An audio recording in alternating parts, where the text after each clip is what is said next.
So there's this thing going on this week called YouTube Lo-Fi Week, and when I first heard about this, I thought this is a stupid idea. The premise is that there are plenty of YouTubers who feel overwhelmed by the production value of other YouTubers, and they feel like I just can't make the stuff that they can make, and I still think that that's a stupid idea. And I kept saying stupid idea, stupid idea, stupid idea, and then I thought that's not me. I don't want to be the type of person that rains on people's parades. I don't want to be a parade rainer, a yum yucker, a bedwetter. No, that's not one of them. And I started to think about the financial investment that goes into the stuff that I make. For one, there's a wide angle lens, and I love this thing. It gives me so much flexibility in such a very, very tiny space. And I've got a few additional peripheral devices that go along with this camera. I have a remote autofocus and a Rode Video Mic Pro to capture audio, and these have been great. The autofocus meant that I didn't have to worry about the camera moving in and out between shots, and the Rode meant that I didn't have to record audio separately on a different device and then sync everything up later, because otherwise the camera makes obnoxious noise when it's doing all that focusing stuff. And so before that, I was using a lapel mic and an H1 zoom just to try and make sure that the audio sounded somewhat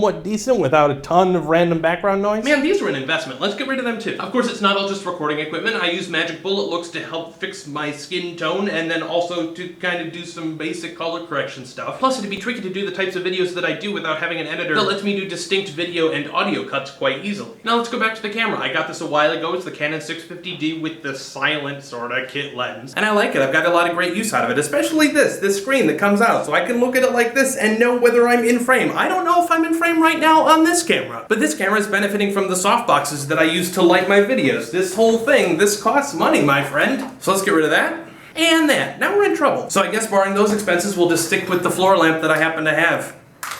But even so, this camera, the Canon S110, can handle a lot of stuff. In fact, that's why I bought it. I bought this camera for vlogging too. Let's downgrade again. All right, and barring this, we are down to the best, or more accurately, the worst that I can do.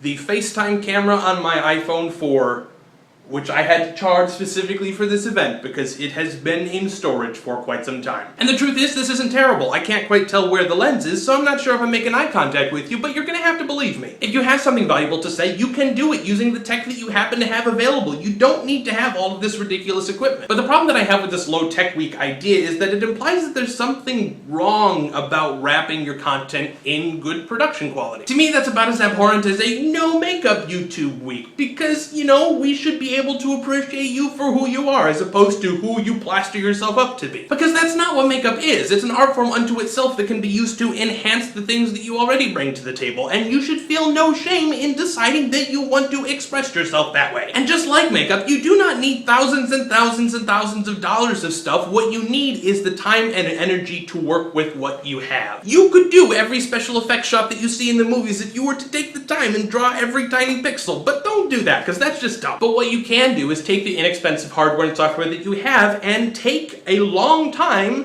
to make something that might look just a little bit better. There is no reason to feel ashamed to put yourself out there if you don't have the time and resources to make the crazy wild stuff that other YouTubers do. But equally, there is no reason to be ashamed to make your videos look like this.